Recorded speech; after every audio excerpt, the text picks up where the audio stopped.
오늘 리뷰하고 맨 마지막 부분에서 제가 사이트에 올린 거 얘기 잠깐 드리고 마치도록 하겠습니다. 지금 이 레포트는 지난번에도 말씀을 드렸듯이 수요일 종가로 목요일날 만들어진 레포트고, 그리고 목요일날 만들어진 게 금요일자에 CME 보고서에 올라가고, 그 다음에 테이바 사이트에 공시를 시키고, 그 다음에 이제 제가 이렇게 일요일날 리뷰를 하면서 한 주간 어떻게 움직였었는지 다시 한번 리뷰를 한다라고 보시면 될 것 같아요. 그러면은 일단은 목요일날 올라오는 걸로 리뷰를 할 수 있잖아요. 그러니까 리뷰라는 게 뭐냐면 목요일날 올라온 걸로 금요일날 어떻게 매매를 할 수 있었는지를 생각해보고, 그때 매매를 했다면 어땠을 수 있었는지, 그 다음에 제가 쓴 레포트가 수요일날 해서 금요일날 한 번 정도 베팅할 타이밍을 주고, 그게 얼마만큼 워킹했는지 이런 것들을 생각해보는 거죠. 그리고 그러면 이제 어떻게 예상을 해서 어떻게 대응을 하고 어떻게 이제 세팅을 하는 게 좋을지, 그리고 어떻게 이번 주는 어떻게 전략을 세우는 게 좋을지, 이런 것들을 같이 생각해 보는 시간이다, 이렇게 다시 한번 설명을 드립니다. 그래서 다음 주부터는 이런 설명 안 드리고 바로 그냥 설명을 드리도록 하겠습니다. 이제 수요일 기준으로 봤을 때는 뭐가 제일 많이 올랐나요? 딱 보면 HSCI, 코스피 제일 많이 올랐어요.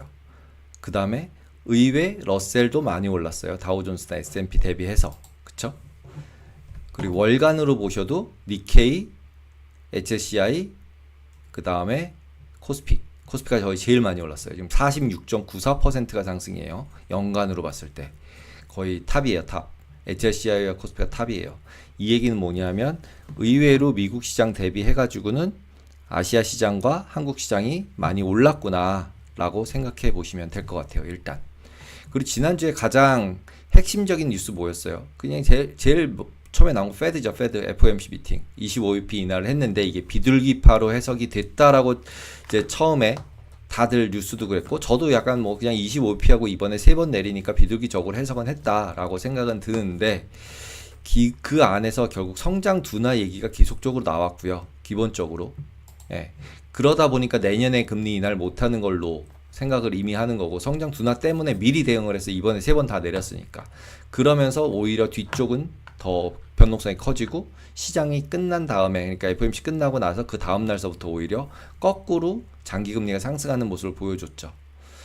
그 다음에 그것 말고도 또 이슈가 됐던 게 엔비디아 AI 반도체 구매 중단 뉴스. 결국은 미중 갈등 끝나지 않는구나, 둘이 합의하는 일은 없겠구나, 그러면서 결국은 수출 통제에 맞서면서 이슈가 생기면서 엔비디아가 상승률이 떨어졌었죠.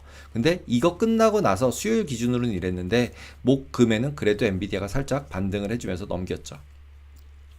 그리고 지표들 같은 경우는 인플레이션 우려가 계속적으로 있는 걸로 나왔고, 그리고 소비는 그래도 나름 견조하다, 그리고 실업 부분에 있어서는 진짜로 나쁘다, 둔하다, 그리고 FMC에서도 결론적으로 생각을 해보면은 결국 그 고용 때문에 나는 낮춘다, 이게 결론이었어요. 차트를 가지고 생각해 보면은 결국은 보험성 금리 인하다, 그러면 페드가 뭔가에 안심을 주는 모습이라고 보면 될 것 같고, 그 안심을 줌으로써 주가가 반등했다, 이렇게 보면 되겠죠. 그래서 여기서도 보시면은 수요일까지는 이렇게 움직였지만, 기본적으로 보시면은 이제 이 수요일 날 거 끝나고 나서 그 다음에 어떻게 되는지를 이제 지나서 보는 거죠, 한번. 그래서 지금 거를 제가 가져와 볼게요. 똑같은 차트로. 그럼 이때가 FOMC 막 난리쳤던 요 시기잖아요. 금리가 급락을 했다가 자세히 보니까 아닌가 봐, 그리고 10년짜리는 올라가 버렸죠. 예? 왜냐하면 앞에 거 25, 25, 25 세 번까지는 좋았는데 뒤에 봤더니 한 번밖에 안 하는 거예요.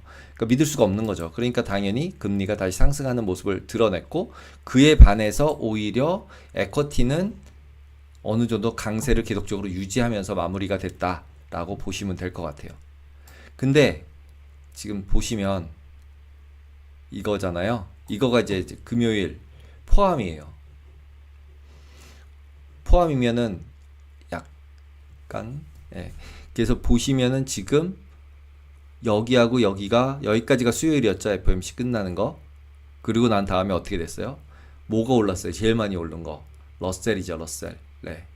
러셀이 급등했고 금요일 날 약간 빠졌고, 그리고 나스닥 같은 경우는 한번 급등해주고 옆으로 가다가 그냥 조금 더 오르면서 끝나서 거의 또 신고가 갱신. 그 다음에 다우 옆으로 갔고 그 이후에 이틀 동안. 근데 이 시기에 가장 크게 좀 눈에 띄는 거 이거 안 보이세요? 이거 금 전후 계속 못 올라갈 거라고 얘기해서 빠지면서 맞았어 이러고 있었는데 결국 끝부분에 다시 금이 올라가는 모습. 결국은 달러 부분에 대한 분산 투자 부분들은 분명히 금밖에 없나 보다라는 생각이 저도 여기서 들었었어요. 그리고 여기서 내려가는 유가 부분도 한몫했고요. 그러면은 지금 이번 주는 어떻게 될까? 이번 주 또 무슨 또 예산안 부결됐죠, 지금 상원에서 미국. 그래서 이것도 셧다운 얘기 또 나오겠네. 그러면은 장이 빠질 수 있겠네라고 예상은 해볼 수 있겠죠. 그렇지만 그게 롱텀하게 빠질까? 이 부분은 한 번 정도는 더 깊이 생각해 봐야 될 것 같습니다. 그리고 FICC 부분 보시면은 그냥 숫자만을 먼저 한번 볼게요. 장단기 금리차 부분에 있어서는 53bp. 그래서 한 45 정도 되면 사보려고 했는데 45까지 안 줬어요. 못 샀고, 그 다음에 53으로 다시 약간 반등을 보였어요. 그래서 한 번 정도 단기 3번 인하하는 게 오버였어. 2번 정도면 될 것 같아 쪽으로 돌면서 단기가 올라오고 이거 부분이 낮아지면은 다시 약간 좁아질 수 있을 것 같고, 그렇게 된다면 한 번 정도 엔트리 해도 되지 않을까라고 생각이 들어요, 아직도. 그리고 달러 같은 경우는 금리 낮추면서 뭐 그냥 교과서대로 다른 나라 통화들이 강세가 됐죠. 금리 빠뜨리면서. 눈에 띄는 거 유로. 그죠? 유로가 왜 이렇게 강세가 될까? 프랑스 나쁘다 그러고 유로 경기도 안 좋다 그러고, 그런데 왜 강세가 될까? 이 부분에 대해서는 또 한 번 정도는 생각해 봐야 돼요. 근데 모든 사람이 한 방향으로 가고 있을 때 그 방향이 아닐 가능성도 많다 그랬잖아요. 근데 이제 유로 같은 경우랑 호주 달러 같은 경우는 의외로 지금 정크본드까지 해서 유동성이 많이 풀리고 있다 라는 생각이 들고, 그러면서 경기가 나름대로 소화가 되고 있지 않나라는 추정이 조금 되긴 돼요. 이건 근데 완전히 내피셜이에요. 얘가 왜 이런 거야 라고 생각했을 때 의외잖아요. 예. 그리고 달러 약세가 진짜 이렇게 기조가 맞을까? 근데 지금 이때 수요일까지만 이때가 이랬는데 결국 원화 같은 경우는 3,500억 불 얘기 나오고, 그러면서 이제 저랑 옛날에 김윤홍 대표랑은 계속 3,500억 그러고 있는데, 그 3,500억 해결책 없으면 대안 없다 이렇게 얘기를 하고 있었는데, 결국은 어느 정도 지금 여기서 보시면은 달러원 같은 경우는 올라가고 있죠. 거의 1,400원 근처까지 갔다가 지금 왔다 갔다 하고 있어요. 여기서 보시면은 거의 고점 찍어가면서 이제 1,400원 트라이. 그래서 여기서 이제 개입이 나오면은 내려가겠지만 개입 잘 안 나오면은 뭔가 해결책을 주지 않으면은 쉽지 않을 것 같다. 상대적으로 다른 나라 통화 대비해서도. 그리고 엔화 같은 경우도 이제 이슈가 생기고 있고, 그리고 다시 이때 이후로 금리 올라가는 거 보이시죠? 2년, 10년 모두 다 올라가고 있어요. 그 다음에 변동성이 심하게 움직이는 것들을 보시면은 결국 또 금 등락해서 계속 빠지다가 이제 금요일 부분에서 다시 올라가는 모습 보여서 별로 큰 변동은 없이 약간 오른 수준에서 끝나고, 유가 계속 내려가고, 그리고 가스도 빠지고 다 빠지고, 그러면서 경기 부분이 그렇게 안 좋아진다라고 내년을 인시하는 건가? 라는 부분이 지금 이때 수요일하고 금요일하고의 차이가 되겠죠. 수요일까지를 생각을 해보면은 채권금리 같은 경우가 25p 인하하면서 전체적으로 빠지면서 금리 스티프닝 되는 현상이 보여졌었고, 달러와 약세가 보여졌었고, 금리 인하까지 맞아지면서 더 심해졌었고, 근데 달러가 약세가 되는 요인에 있어서는 결국 소매지표가 견조하게 나와서 침체 우려는 낮아졌지만 결국 금리 인하할 거다라는 부분 때문에 달러가 약세가 됐었죠, 수요일까지는. 그 다음에 구조적으로 원자재 같은 경우가 이제 금은 구조적 강세가 계속적으로 나타나고 있죠. 가장 큰 이유는 중앙은행 매수세 정도가 제일 크지 않을까 싶어요. 그리고 달러 약세 부분도 물론 있는데, 저는 달러 약세가 너무 큰 달러 약세가 아니라고 생각하기 때문에 그냥 뭐 추세적으로 약간 약세일 수 있지만 왔다 갔다지, 뭐 막 갑자기 1,200원대 가고 1,250원대로 가고, 막 달러엔 갑자기 막 130원대로 다시 130원대로 막 내려가고 막 이렇게 내려가는 모습이 보여질 것 같진 않아요. 그리고 원자재 같은 경우는 기본적으로는 계속 똑같은 뷰로 인플레이션 우려는 지속적으로 존재한다라고 생각을 하고 있어요. 그리고 이제 페드와치 보시면은 지금 이런 모습이었는데, 실질적으로 지난주랑 바뀐 게 있냐라고 보면은 색깔 칠해진 거는 바뀐 게 없어요. 거의. 근데 약간적으로 이제 아래쪽으로 내려왔죠. 이건 이제 FOMC 끝나면서 맨 위에 거 한 번 인하한다는 게 적용됐으니까. 근데 점도표 찍은 거에서는 12월 말까지 금리 인하 한 번인데 내년에 올해 한 번, 두 번 더 해가지고 여기까지 마치는 거 3.75 어퍼 리밋으로 3.75 찍고 내년에 한 번 생각하고 있어서 여기 3.5 얘기들을 하고 있는데 시장은 두 번을 반영하고 있죠. 근데 두 번 색깔로는 두 번이지만 여기 색깔 28, 28, 15예요. 그래서 여기 전체로 보시면 평균으로 보면은 한 여기 정도 레벨에 있다. 라고 보셔도 되고요. 그러면 한 번, 두 번 정도 생각하고 있는 거라서 그렇게 어그레시브하게 반영되고 있는 것 같진 않아요. 그러니까 어쨌든 점도표는 한 번인데 페드 와치는 세 번이니까 기본적으로. 그래서 이 부분이 약간의 물음표가 던져진다. 그래서 지금 어느 정도는 세 번까지는 돼 있지만 여기 퍼센트 분산된 거를 봤을 때는 한 번, 두 번 정도 반영했을 가능성이 좀 더 크다라고 보입니다. 그리고 26년도에 같은 경우는 지금 이제 세 번인데 두 번 정도 반영된 걸로 봐주는 게 더 나을 것 같고, 그러면 이제 연준이 찍은 거 대비해서 뭐 50pp, 한 25pp 정도 더 내리는 거 정도 생각하면 될 것 같아요. 근데 이제 여기서 이번에 FOMC 부분을 간략하게 요약한 건데, 어쨌든 저는 이제 이 마이런을 제외한 나머지 사람들이 모두 25bp 인하를 했다라는 부분이 저는 파월 의장의 리더십이 아직도 있기는 있다. 당장 내년 5월에 그만둘 사람이지만 그래도 2명, 3명 정도 나올 거라고 생각을 했는데 마이런까지 들어갔고 하니까. 그런데 2명, 3명도 아니었고 전부 다 이제 25를 찍어줬다. 마이런 빼고는. 그리고 마이런은 어차피 2월인가 1월달에 그만두잖아요. 이제 그냥 다시 행정부로 들어가는 거잖아요. 연준위원은 안 하고 현재까지의 상황이라면 그런 상황이라서 기본적으로는 그냥 자기 의견을 표명한 수준이라고 보고 나머지들은 파월의 리더십 안에 들어와 있는 형태로 보여주는 게 아닌가라고 생각이 들어요. 그리고 이제 연준은 금리를 내렸는데 결국은 여기가 이제 뭐 이게 맞냐 틀리냐 뭐 이런 얘기 계속 하고 있죠. 지금 기본적으로. 왜냐하면 잠깐만요. 네. 왜냐하면 기본적으로 생각해 보시면 이제 성장을 해요. 이거 여러 군데서 들으셨을 텐데, 네, 미란이 마이란이에요. 똑같은 사람이에요. 마이런이 미란이에요. 똑같은 사람. 자기 이름을 마이런으로 불러달라 그랬나 뭐 그랬을 거예요.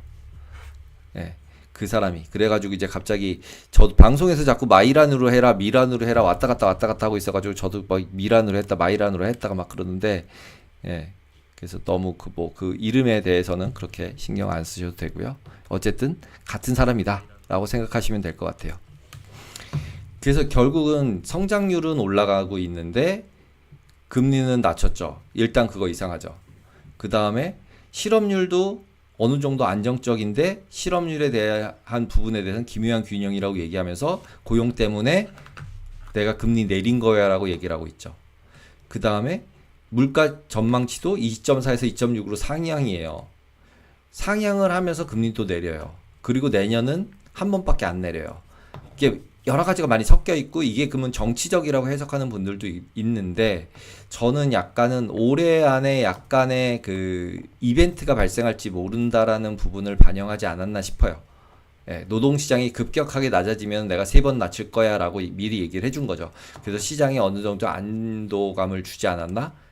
그 얘기는 뭐냐면 고용이 나빠지지 않으면 그냥 한 번 정도 그냥 패스하고 넘어갈 수도 있겠는데 저는 이런 생각이 약간 들었습니다.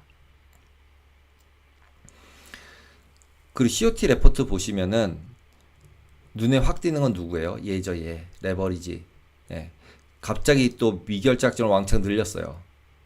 왕창 늘렸으면은 이때 이후로 올라갔나 내려갔나 생각해 보면은 이거는 또 9월 9일자예요. 2주 전이니까. 예. 그때 보면은 결과론적으로 제가 생각을 했을 때는 기술적 매매 포지션이었다는 거예요. 단기적으로 빠질 것 같으면 매도했다가 또 빠지면 사고 왔다 갔다 하고 있다. 지난주와 똑같아요. 근데 여기에 계속 눈에 띄는 또 다른 거 이번 주는 이거 SM 매니저 그 다음에 어더 레포터블 그 다음에 난 레포터블 모두 다 플러스예요. 예. 그 얘기는 어디선가 파지티브한 생각들을 하기 시작을 했고 모두 다 같이 금리 인하하고 나면은 결국 리스크 온으로 가려고 생각을 하고 있는 거죠. 롱먼이나 그냥 하드캐리 하는 입장에 있어서는. 그래서 결국은 단기적으로 기술적으로 보면 약간 매도 과매수 구간인 것 같은데 펀더멘탈 하게는 지금 현재 돈을 풀고 있어서 장기적으로는 그래도 괜찮을 수 있지 않을까라는 게 반영이 되고 있어서 리스크 온 모드로 가고 있는 게 아닌가 싶어요. 그리고 이때 당시에 9월말 만기를 앞두고 단기 매도 포지션 쇼커버링 되면서 상승 압력으로 작용할 가능성이 있습니다. 이렇게 썼는데 그렇게 분석을 했던 이유 중에 하나가 뒤쪽에서 보게 될 이제 그 옵션 쪽이에요. 옵션 쪽 보면은 앳더머니가 너무 많이 몰려 있는데 과거 대비해서는 이제 커버드 콜들 꺾는 부분들 만기되면서 오히려 위쪽으로 올라갈 가능성이 있지 않을까라고 예상을 했던 거고, 그러고 난 다음에는 오히려 반대로 가는 경향이 있어서 좀 조심해야 될 것 같다. 올라가면 내려가는 쪽으로, 내려갔으면 올라가는 쪽으로. 근데 여기서는 지금 제가 설명했을 때처럼 약간 이제 OTM 옵션이었던 게 인더머니, 앳더머니 되면서 움직였기 때문에 어느 정도 쇼커버링이 있지 않을까라고 생각을 했던 거예요. 그리고 기술적 분석 보면은 상승으로 이어지고 있고 모두 다. 그리고 추세선들, 그리고 이번에 차트 같은 경우는 이 숫자들이 다 바뀌었어요. 그래서 이거 왜 바뀌었나 이렇게 생각하실 분들이 있어 설명을 드리면 9월물, 12월물 롤오버 때문에 베이시스 조정을 해서 그래요. 그 차트를 보면서 좀 이따 설명을 다시 한번 드릴게요. 그리고 추세 및 채널 부분에 있어서는 일봉, 주봉 관련해서 잠깐만요. 이거 그냥 빼고 다시 차트를 가져올게요.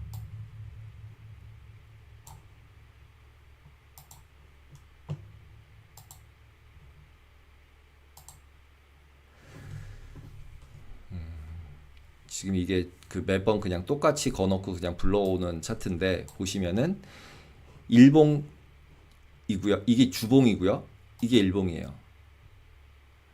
주봉하고 일봉하고 두 개를 봤을 때 어떤 생각이 드세요? 거의 지금 이 채널 중간을 이제 뚫고 아예 올라가는 모양새를 보이고 있고, 완전 주봉으로 봤을 때는 완전히 고공행진 윗부분이잖아요. 여기처럼 올라온 거잖아요, 지금. 근데 여기 때 어땠어요? 조정을 받긴 받아요. 그리고 다시 올라가죠. 그죠? 그리고 이렇게 된 경우도 있어요. 근데 여기 뒤로 가서 보시면은 여기까지 갔다고 쳐볼게요. 이렇게 됐다고, 여기까지밖에 안 보인다고 생각을 해보시면 여기까지 올라갔잖아요. 그러면 월화 정도 주봉상으로 내려가는 거니까 3주예요. 3주. 한 달 정도 조정을 받을 수도 있는 거예요. 한 뭐 2, 3주. 근데 여기서부터 여기까지가 14,600에서 13,700이니까 한 1000포인트 정도는 빠졌었던 거죠. 근데 그 이후에 어떻게 됐어요? 이게 굉장히 심하게 밀리지 않고 옆으로 쭉 가면서 주가는 계속 올라갔어요. 그래서 고점을 진짜 찍고 오히려 21년도에 때려 맞았어요. 그러니까 이렇게 되기까지는 잘못하면 이렇게 시간이 좀 있을 수 있겠는데, 버블을 더 키우는 시간이 있을 수 있겠는데 너무 세게 올라오니까 이런 생각이 약간 들었어요. 그리고 이제 주봉 말고도 그냥 일봉상에서도 보시면은 MACD 이거 계속 베어리시 다이버전스 아니냐, 이거 뚫고 내려가면은 그냥 이제는 약간 포지션 더 줄여야 된다 이렇게 말씀을 드렸었는데, 이게 꺾일 가능성도 보이고 꺾여서 올라가면 따라갈 수밖에 없다, 이 상황은 테크니컬리 보면 이렇게 말씀드렸는데, 지난주에 여기서 찍고 11선 찍고 반등 쳐서 두 번을 올리면서 올려버렸어요. 그래서 여기서 분명히 테크니컬리는 위로 슈팅하는 게 나올 가능성이 더 높아 보여요, 테크니컬리는.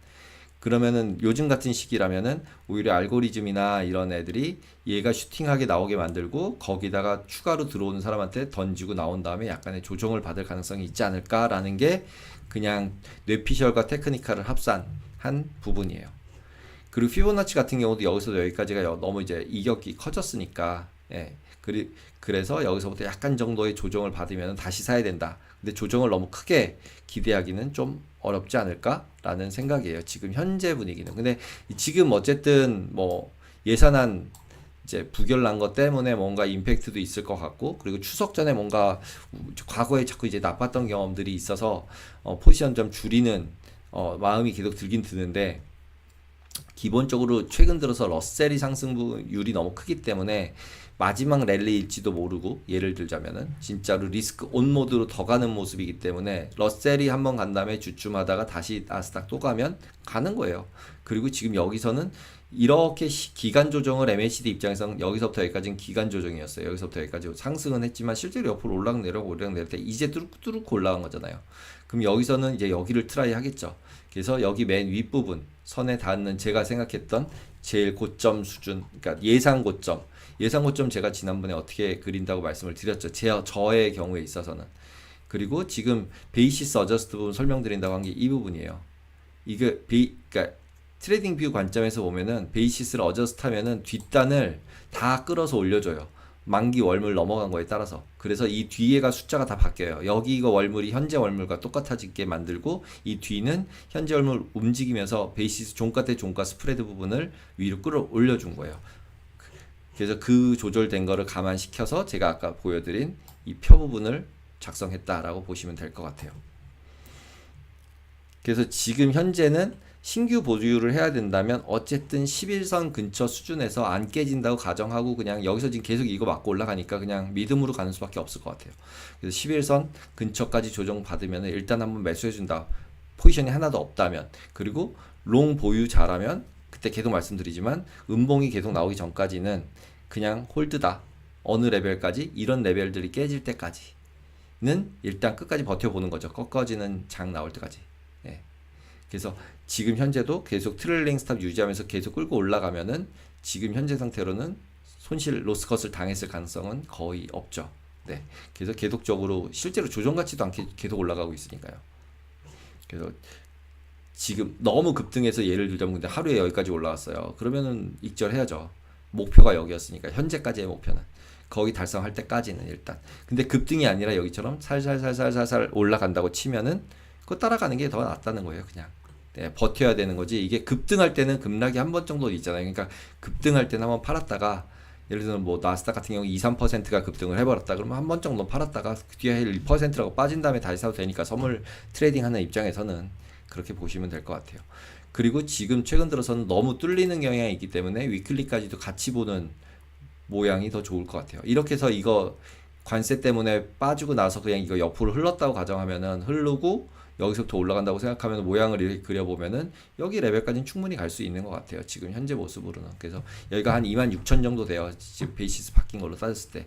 그리고 여기서도 말씀드렸지만 여기서 조정을 이렇게 거치는 경우가 보였어도 이게 뚫고 내려가지만 않으면, 그리고 이 선까지 조정은 충분히 거칠 수 있지만 21,000 정도까지는 저도 조정을 거칠 것 같아요. 근데 간다고 치면 갑자기 급락으로 그럼 갑자기 뭐 다 망했다고 나오겠지만 제 생각에는 그렇게 되면 오히려 바인 기회다. 그래서 지금 뭐 주식 현물 하시는 분들은 여기서 내가 주식 비중이 80% 90%라면은 뭐 감사하게 잘 먹고 있으면 되는데, 그리고 여기 올라갔을 때 줄이면 되는데 제가 맨날 했던 여기 중앙에 있을 때는 50% 이상 여기서부터, 그리고 여기까지 가서 진짜 더 수가 상승하면은 뭐 80%까지 올릴 수 있는 거 올라갈 텐데 8, 90까지 올릴 건데 그 올라가는 과정에서 너무 위에서는 비중을 좀 줄이고 내려가면은 이제 90%까지 올리는 거 8, 90까지 여기가 플러스잖아요.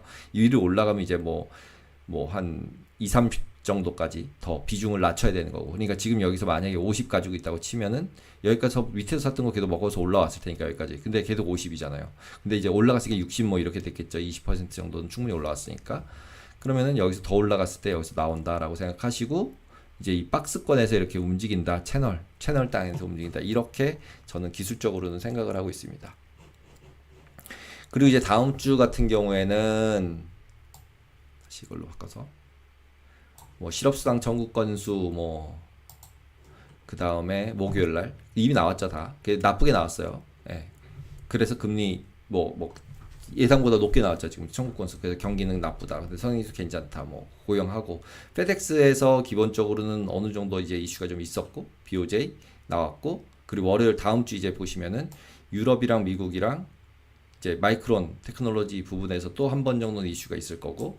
근데 지금 현재로 봐서는 일단 부결된 게 어떻게 나올지 봐야 될 것 같아요. 네. 그리고 네.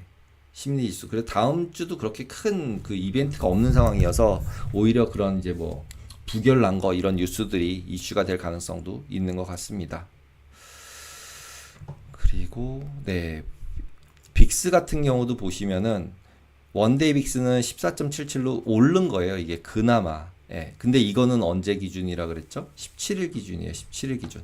지금 걸로도 차트를 다시 가져와서 다시 보여드리면, 지금 저건 볼로티리티 차트니까 볼로티리티 차트로 다시 볼게요.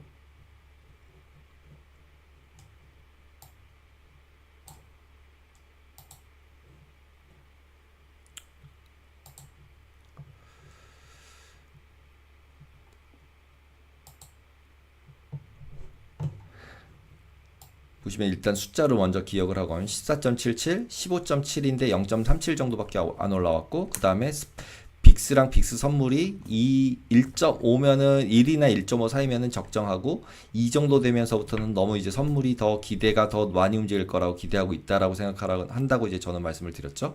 그래서 그 부분에 있어서는 결국은 여기서처럼 이 정도 됐으니까 이제 미래가 오히려 조용하지 않을 수 있겠는데 라는 부분들이 존재하고 있는 거죠. 이게 근데 FOMC 끝난 다음에 나온 얘기니까, 금리 부분에 있어서 완전하게 안심을 하고 있진 않다라고 보셔야 될 것 같아요. 여기 부분을 보면은. 근데 무브지수는 또 내려갔죠. 오히려 FOMC 끝나고. 그 다음에 스큐도 오히려 빠지고. 그러니까 실질적으로 지금 봤을 때는 변동성 지표 같은 수준은 어느 정도 이제 최근 에버리지 정도는 충분히 맞춰져 주고 있고, 그에 반해서 실현은 10이니까 여기서 옵션을 매수한 사람들은 계속 터지고 있고, 그러면 이게 버티다 보면은 결국은 아무도 매수한 사람이 없을 가능성이 있고, 커버드 콜 나오기 때문에 볼은 더 빠질 수도 있고, 그러니까 빅스 투자 같은 경우는 생각보다는 불리하죠, 지금은. 그 다음에 스큐 같은 경우도 계속 떨어지고 있으니까 약간 리스크 온 모드가 반영이 되고 있다라고 보면 될 것 같아요. 그리고 결국 SEP에서 내년에 가서 금리 한 번 낮춘다는 게 이제 어떻게 갈 건지, 그리고 이제 스팟 감마 얘기하면서 6.3조 원 정도의 만기가 있었어요, 결국. 그래서 변동성 촉발했냐라고 보면은 실질적으로 그렇게 변동성을 촉발하지는 않았어요. 그냥 인트라데이로만 그냥 맨 위에 게 나스닥이니까 보시면은 여기서 이 정도의 변동성 처음에 나왔고, 금요일날 같은 경우도 실제로 여기 요렇게 S&P 같은 경우는 이렇게 움직여서 6,664였잖아요. 그리고 선물 같은 경우는 그것보다는 높았죠. 그러니까 6,722. 근데 다음을 보니까 그렇고 스팟성으로는 6,664였어요. 그러면은 그 옵션 만기일 그래프 상으로 보면은, 잠깐만요. 지금 보시면은 제가 그때 수요일 날 적을 때 금요일 날 어떻게 될 것 같아요라고 적은 거였는데, 여기서 보시면은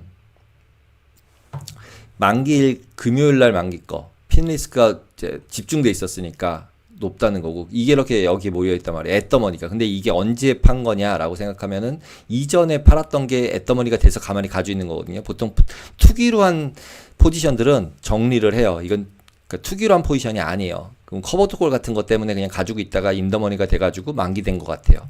그러면 어떻게 돼요? 마켓메이커가 콜옵션을 매수했다는 얘기고, 마켓메이커가 콜옵션을 매수했으면 선물은 매도했다는 얘기거든요. 그럼 만기가 끝나요, 옵션이. 근데 실질적으로 지금 이게 6,600이었는데 거의 6,600에서 끝났잖아요. 조금 아까 지수 보셨지만, 6,664니까 거의 6,600에서 딱 끝난 거죠. 그러니까 결국은 여기 사이에서 박스권에서 끝날 거다라고 그랬는데 아예 올리지도 못했어요. 어떻게 생각하면. 그나마 여기서 끝부분에서 이렇게 좀 끌어올린 수준 정도? 그리고 물량이 많다 그래서 꼭 빠지는 건 아니라고 말씀드린 거 정도가 맞은 거 정도? 근데 폭등하지는 못했어요. 그러니까 누군가는 매도도 했고, 포지션들은 정리가 됐고, 실질적으로는 그래도 대규모 물량인데 잘 마무리를 졌다. 이렇게 보면 다음 주도 특별한 이슈가 발생만 하지 않는다면 실질적으로는 옵션에 관련되어 있는 포지션들이 여기 만기 보시면은 이거 앞에 두 개 많은 게 다 만기돼서 없어졌어요. 그럼 요거밖에 안 남아요. 그러면 다음 주에 만들면은 아마도 미결작정 확 줄어들었겠죠. 특별하게 이벤트가 안 발생하면 안 늘었을 거예요. 확실하게 줄어들었을 거예요. 9월물이 넘어가면서. 그러면서 12월물로 얼마 정도 넘어갔는지 추정을 해볼 수 있을 거예요. 그러면 12월 달까지 변동성을 더 크게 보는지, 아니면 시장이 변동성을 어느 정도 이제는 안정적으로 보는지에 따라서 한 번 더 버블 베팅을 할 수 있지 않을까라는 생각도 들어요. 그래서 이제 비교적 장 빠지면은 매수하려는 세력들은 계속적으로 있지 않을까라는 생각이 들고요. 그 다음에 이 변동성 차트 같은 경우는 이거는 수요일까지였고, 이제 최근 것까지로 해서 다시 보시면은 금요일 것까지 정리된 걸로 보시면 지금 이 모양이죠. 여기서 빅스 원디 같은 경우 이제 밑으로 내려가고 있죠. 그러니까 이 주말 동안에 별일이 없을 거야라고 생각하고 있는 거죠. 주말 동안에 별일이 있을 거야 그러면 이렇게 올라가죠. 그래서 결국은 별일이 없을 거야로 모두 다 모이고 있다. 그리고 스큐도 점점점 빠지고 있다. 근데 밑에서 보니 빅스는 올라갔네. 그러나 빅스 선물은 별로 안 올라갔다. 이날 기준으로 보면은. 그래서 이 빅스 같은 경우 생각을 해보면은 여기서 요만큼 빅스 같은 경우 이제 여기서 요만큼 올라갔다가 조금 내려가는 수준에서 그냥 끝난 거거든요. 그래서 실질적으로는 뭐 주간으로 보면 수요일까지는 올랐지만 다시 금요일까지 내려가는 거. 근데 뭐 FOMC 끝나고 나서 뭐 내려가는 거 별로 이상하지 않죠. 근데 여기 밑에 게 제일 키예요. 제가 요즘 이걸 어떻게 볼까 고민이 이 차트예요. 5일짜리 변동성하고 20일짜리 변동성인데 9.87에 5.54예요. 지난주에 FOMC가 있었는데 있었던 주임에도 불구하고 변동성이 얼마예요? 리얼라이즈드 볼이 5.5예요. 너무 낮아요. 그래서 이거가 이렇게 너무 낮은 상태가 지속되다 보면은 결국은 변동성은 추세가 있어요. 변동성이 계속 이렇게 낮은 쪽으로 내려가면 어느 정도는 밑에 쪽에서만 놀아요. 반등을 잘 못해요. 예. 그리고 그거에 맞춰져서 이미 빅스 같은 경우는 아까 보셨지만 16대잖아요. 17이잖아요. 선물은. 그러면 17이면 여기에 있다는 얘기거든요. 지금 2레벨 여기 2레벨 수준인데 그럼 거의 이 상단에다가 놓고서 지금 이제 고정시켜 놓고 있는 거예요. 여기 정도는 최소한 또 17 여기쯤에다가. 그러면은 빅슨 선물은 싸다고 보기는 굉장히 어렵겠죠. 아무리 스큐도 낮아지고 있는 상태이기 때문에. 그래서 지금 현재 같은 경우는 오히려 빅스 선물이나 이런 걸로 매매하시기에는 캐리상으로는 별로 나쁜 거래예요. 지금은. 근데 그냥 내가 해지로 가지고 있을 거야. 이거는 괜찮죠. 예. 그렇게 보시면 될 것 같고요. 그 미결제 약정도 아까 설명을 드렸고, 이제 이거는 원래 이 미결제 약정 요 부분은 금요일날 어떻게 베팅 해보자 라는 차원에서 제가 쓰고 있는 거예요. 그래서 금요일날 베팅을 한다고 치면은 그냥 6600 위에서 6700 사이 정도에 끝나는 걸로 베팅이다. 그 얘기는 뭐냐면 옵션 전략을 쓰시는 분이 있다면 풋옵션 같은 걸 용감하게 매도했어야 되는 거죠. 예. 어차피 이 레인지 안에서 끝날 거라고 생각하면 OTM은 이렇게 비싸게 거래가 되고 있잖아요. 그러니까 뭐 6,500이나 6,550 같은 거 매도하고서 버텨보기 뭐 이러는 거죠. 변동성도 먹고 일루만 간다고 생각했으면은 빠져도 뭐 6,550은 지킬 거야 라는 수준에서 맞췄다면 이때 당시에 만들 때가 6,629였거든요. 거의 차이가 없는 거죠. 그런 식으로 한다는 얘기예요. 그리고 그 다음에 서학개미 같은 경우는 제가 그냥 재미삼아 올리고 있는 건데 우리나라 개인들이 어떻게 포지셔닝을 하느냐에 따라서 보려고 그래요. 왜냐하면 지난주 같은 경우는 베어, 이번 주 이것도 보면은 수요일에서 이게 지금 수요일에서 전주 일주일 동안에 매도한 거에 순매수 종목이거든요. 순매수에 쏙슬이 있어요. 반도체 숏. 그러니까 숏이 계속 들어와요. 그리고 이 이후에 있는 종목들도 의외로 숏 배팅을 굉장히 많이 했더라고요.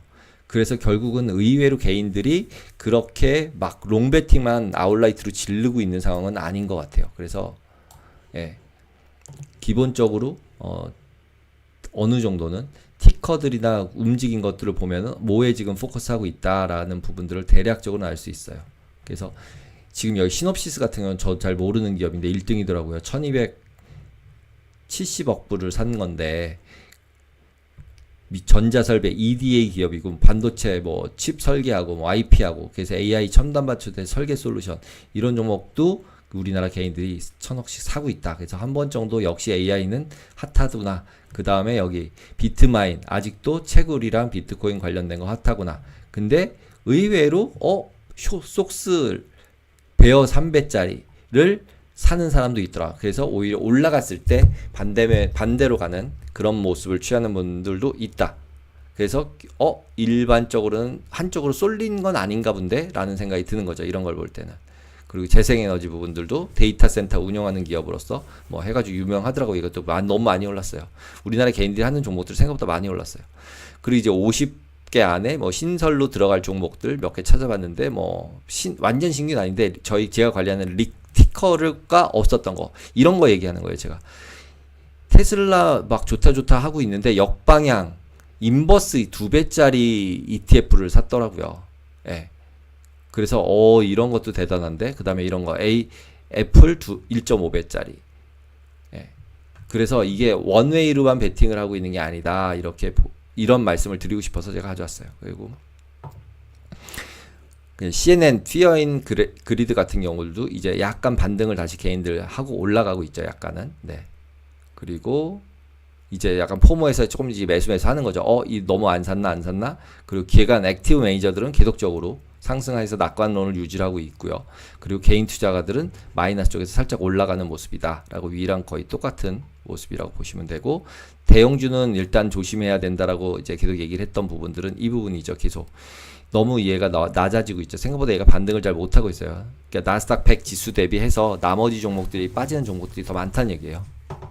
대형주가 줄어갔다,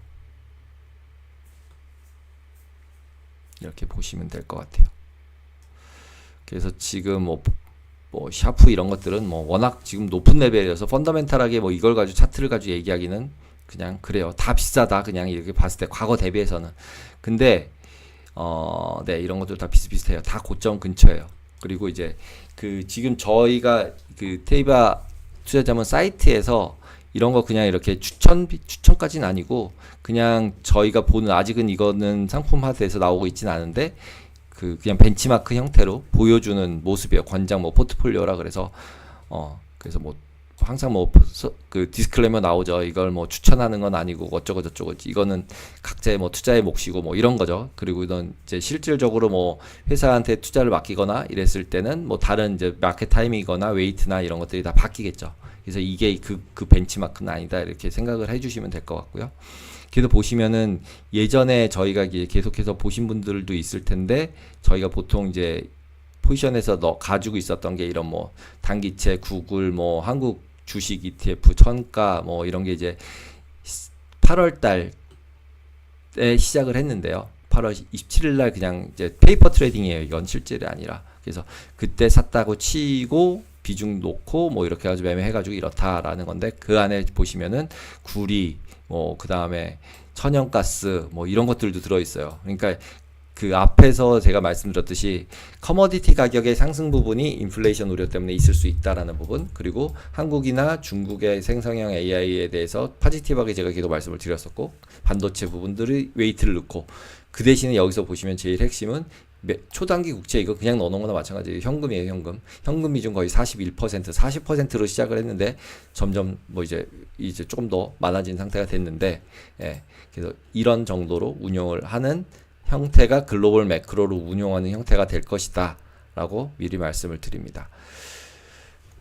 그리고 이렇게 해서 이 주간 리뷰는 마치고, 그냥 이번 주 다음 주 이제 돌아가는 모습은 결국은 지표도 지표지만 결국은 이 과매수권에서 어떻게 이제 참여자들이 바뀔 것인가라는 부분이 제일 크고, 그 다음에 결국 지금은 뭐 별 큰 이슈는 아니라고 생각이 들어요. 결국은 통과시키겠지 뭐 셧다운 시키겠느냐라고 저도 생각은 하지만, 만약에 그런 경우에 있어서는 이슈가 될 수도 있겠다라는 것 정도 말씀을 드릴 수 있을 것 같고요. 그리고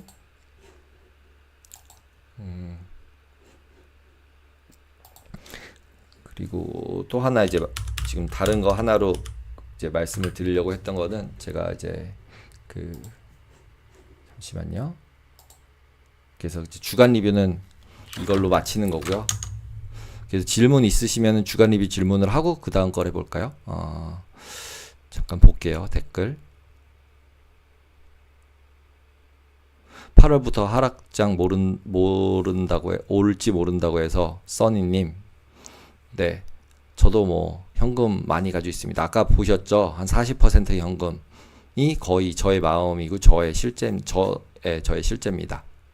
그리고 저도 현금 비중을 훨씬 더 많이 가지고 있어요. 빠지면 많이 빠질지도 모르는 생각이 없지 않아 들고, 말은 제 생각에 많이 안 빠진다라고 얘기는 하고 있지만, 실질적으로 제 그냥 개인 포트폴리오에서는 현금 비중 많아요. 그래서 포모가 약간은 있어요. 하지만 그냥 먹은 게 있으니까 괜찮다는 거죠. 많이 먹을 거 안 먹. 그러니까 주식 비중을 너무 비우면, 제가 매번 말씀드리잖아요. 주식 비중이 아예 없으면 포모가 너무 오기 때문에 그거는 굉장히 부담스럽다. 그래서 그 포모를 견디는 방법은 어느 정도의 주식 비중을 가져가야 된다 라는 게 제가 이제 말씀을 드리는 거예요. 이게 저희 회사 사이트인 거고, 주간 리뷰가 이게 조금 아까 보여드린 거 파일 받는 거고, 그 다음에 지금 쭉 설명드린 거 얘기인 거고, 그 다음에 제가 이제 이거 말고 말씀을 드리려고 그런 건 이거예요. 이제 저희가 이제 몇 명 이제 콜을 같이 하는, 이제 스터디라면 스터디고 리서치 회의라면 리서치 회의라고 할 수 있는 걸 여러 분야에 있는 분들이랑 회의를 해요. 그래서 그 인사이트를 모으는데, 그 인사이트에 대한 부분은 설명을 드리려고 그래요. 그래서 이 부분은 조금 이따가 다시 시작을 하고요. 일단 이거 질문 보는 것부터 먼저 좀 한번 끝낼게요. 그리고 지금은 맹물야옹이님, 네, 대규모 악재가 없는 이상 우상향, 네, 맞는 것 같습니다. 근데 아무도 조정을 자꾸 신경을 안 쓰고 있어서 좌우지간 현금 비중은 항상 현금이 쓰레기라고 얘기는 하지만, 예, 그 포모 만약에 대한 마지노선은 숏은 가지 말고 저는 계속적으로 그냥 현금 비중 조절 정도를 하다가 많이 빠졌을 때 더 사서 메꾼다. 이게 가장 기본적인 로직이라고 보시면 될 것 같아요. 미란 먹어서 미란 먹고, 예, 했고 커버드 콜. 그러니까 커버드 콜이 많으면 마켓메이커 오스발린 마켓메이커에 의해서 상승이 방해받아야 되는 것 같은데 라고 말씀하셨는데, 네, 맞아요. 평상시에는. 근데 만기가 되면 그 상승에 방해를 받았던 포지션을 다 걷어야 되잖아요. 네, 그것 때문에 올라가면 매도하고 내려갈 땐 매수하는 포지션들을 계속 가져가겠죠. 올라갈 때마다 계속 매도를 했겠죠. 그걸 만기가 되면 걷어야 되죠.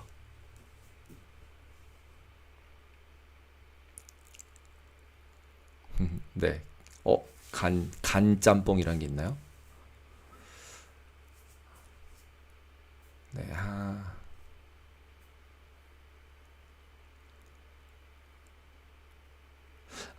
오스발님. 지수 상승 시 그냥 상승인지 아니면 풋으로 해지한 커버링 하는 건지 구별할 방법이 없어요. 네. 그런 건 별로 없습니다. 커버드 콜이랑 프로텍티브 풋을 섞은 ETF들이 범프 뭐 이런 이름으로 많이 나와서 생각보다 AUM이 조금 되는 것 같아요. 그래서 제가 윗단은 커버드 콜이 많으니까 항상 특히 S&P 500 콜 파는 경우들은 상당히 많은 것 같아요. 옵션 그 ETF들에서도.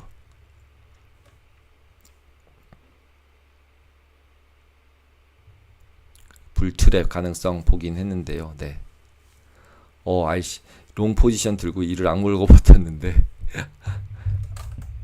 밸류 부분으로 얘기할 수 있는 상황은 아니죠. 지난주에 윤여삼 위원 나오셔가지고 제가 SBS에서 방송할 때 나오셔가지고 막 이런저런 얘기했는데 이제 그분 입에서도 과거랑 똑같다고 보기 어렵다라는 얘기가 나오시더라고요. 그래서 이번은 다르다. 근데 진짜 이번이 다른 걸까라는 부분들은 각자 판단해 보시겠죠.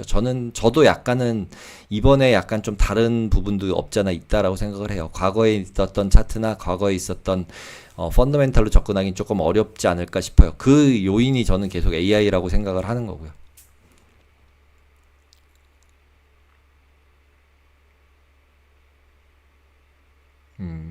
저는 써니님 G 번호봐.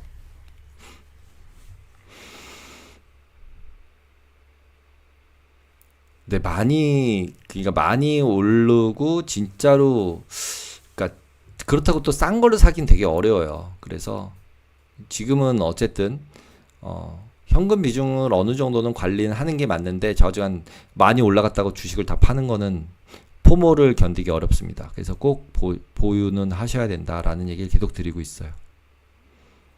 밈도 안 빠지고 러셀이 너무 강해요. 그래서 지금 어떻게 생각하면 저희가 이제 뭐 바이오테크 한다고 말씀은 계속 드렸었잖아요. 바이오테크를 보면은 바이오테크들이 생각보다 엄청 잘 올라요. 코인 같아요. 진짜 무서운 것 같아요. 내릴 때도 엄청 내리고요. 유동성에도 굉장히 민감하고, 그래서 러셀이랑도 굉장히 같이 움직이고, 그래서 그런 주식이 움직이는 걸 보면은 아직도 그 주가 상승 여력들은 있지 않을까라는 생각도 들어요. 죽지 않았다는 거죠. 예.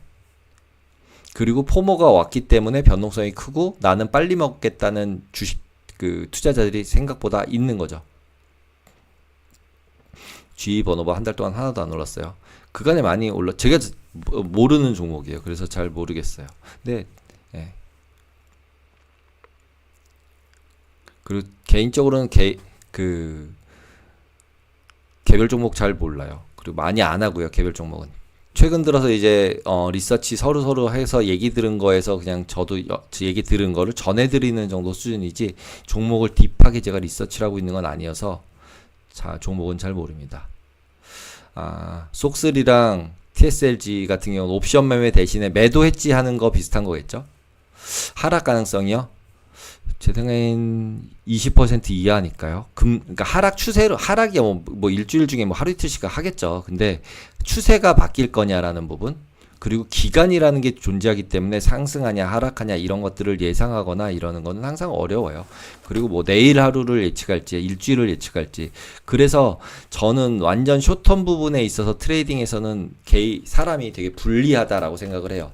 기계가 훨씬 더 유리한 입장을 가지고 있다고 생각을 해서 오히려 저는 이제는 데일리 차트 내지 위클리 차트 내지는 먼슬리 차트 보면서 조금 더 길게 보면서 뭔가 트레이딩을 하면서 P&L을 그냥 몸으로 때려 맞고 가야지, 뭐 짧게 먹으면서 뭐 잘해봐야지, 이거는 기계한테 뜯길 가능성이 굉장히 많고 리딩방에 뜯길 가능성도 굉장히 많다라고 생각이 듭니다.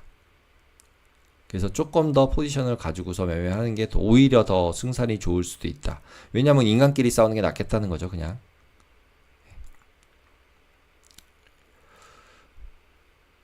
그러니까 보통은 지금 림님 말씀하신 것처럼 콜옵션 큰 거 다 청산됐겠죠, 당연히 이번 주에. 그럼 이번 주에는 이제 콜옵션을 매도를 때리겠죠.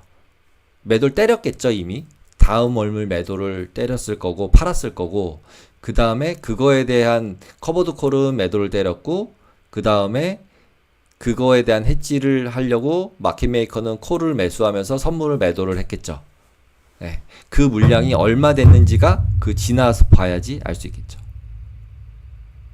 네, 맞아요. 저도 다음 주에 눌림목이 나오지 않을까라고 생각이 들고, 그 눌림목 한 상황 하에서 어느 정도 반등이 보여지면은 사면은 되지 않을까라고 생각이 들어요.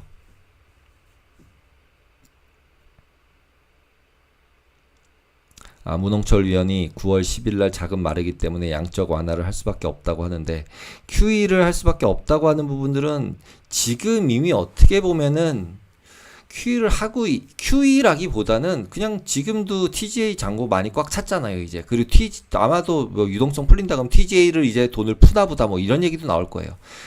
그래서 유동성 부분에 있어서는 조금 더 레포트를 써서 지금 저희 보고는 있는데, 그 유동성 관련된 것도 하나 레포트를 하나 테이바 사이트에 올릴 예정입니다. 그래서 아직 정확히 뭐라고 말씀을 드리긴 어렵지만 어느 정도는 양적 완화라기보다는 지금 유동성을 계속 푸는 쪽으로 페드나 재정부나 재경부나 이제 베센트나 파월이나 돈 푸는 쪽으로 어느 정도 생각을 하고 있는 것 같다라는 쪽이어서 저는 약간 그 부분하고는 약간 양쪽으로 봤을 때는 저는 약간은 9월 같은 경우도 어느 정도는 확실하게 눈에 띄지 않는 이상은 돈은 계속 풀 것 같아요. 그리고 글로벌하게 돈 푸는 걸로 확정한 것 같은 느낌이에요.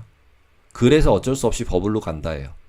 거기에 AI를 들어맞힌 거고, 거기다가 이제 좀 이따가 그 부분은 제 의견을 말씀드릴게요. 그리고 타카이치 사나에 엔화 자산 들어간 사람 같은 경우는 저는 길게 보면은 원화 엔화 두 개 중에서 뭐가 더 좋아 그러면은 저는 원화 엔화 중에 엔화가 더 낫지 않을까 싶습니다.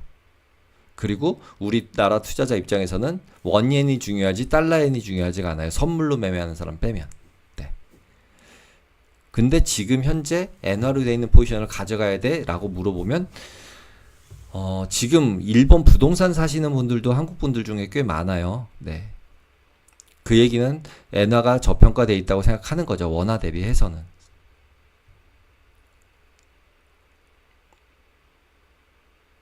그러니까 RCRC 말씀대로 지금 그 IB 레포트를 계속 TJ 잔고 0레포 0됐다, 유동성 없어져 가지고 폭락한다 이런 얘기 나오지만 MMF 잔고는 아직도 많고요. 그 다음에 TJ 잔고라는 게 늘어난 다음에는, 그 다음에 쭉 해서 늘린 다음에는 그 돈을 결국은 어디단가 그러니까 지출을 하려고 돈을 받은 거잖아요. 예. 그래서 추가적으로, 그래서 제 생각에서는 어느 정도 충분히 유동성을 풀 가능성은 있다라고 생각해요. QE라는 이름을 쓰지는 않겠지만, 네. 지금 어쨌든 QT는 하고 있잖아요. 그게 그때 이현삼 의원이 마지막 그 자존심이라고 표현하더라고요. QT는 왜 계속 하는 건가요? 그랬더니 파월의 마지막 자존심이겠죠. 이렇게 얘기하시더라고요. 그래서 김종수님 말씀은 유동성 폭락은 이미 연준이 체크하고 있고 RD 신호로 시뮬레이션 해놓은 결과 RD가 뭐죠? 제가 체크해 보도록 하겠습니다. 이로 인해서 큰 조정은 없을 거로 생각합니다. 저는 기본적으로 그 SVB 사태 해결하는 걸 보고 페드는 어느 정도 웬만한 사건은 다 해결할 수 있는 역량을 갖췄다라고 저는 생각을 합니다. 예. SVB 같은 게 사고가 터졌을 때 그게 이틀 만에 회사를 없애고 어디에가 P&L 시키고 시장에 있는 부분들을 시장에 있는 그 유동성 부분을 막 줬다 뺐다 하고 그 다음에 BTFP 같은 거 해가지고 또 그냥 채권 금리 올라가는 거는 원금 다 받은 만큼 돈 빌려주고 막 이런 식으로 돌리고 있기 때문에 뭐든 어떻게 하면 돌아가는 시스템인지는 분명히 페드는 알고 있어요. 돈으로 하는 거는. 그러면 돈으로 안 하는 거에서 뭔가 이벤트가 발생하면 나와야 되는데 그게 지금 이제 말씀드릴 AI 버블이에요. 네, 그러면은 요 이제 주간 리뷰는 이렇게 마치고 제 레포트 여기 있는 거 그냥 간단하게 말씀을 드리고 마치도록 하겠습니다. 글로벌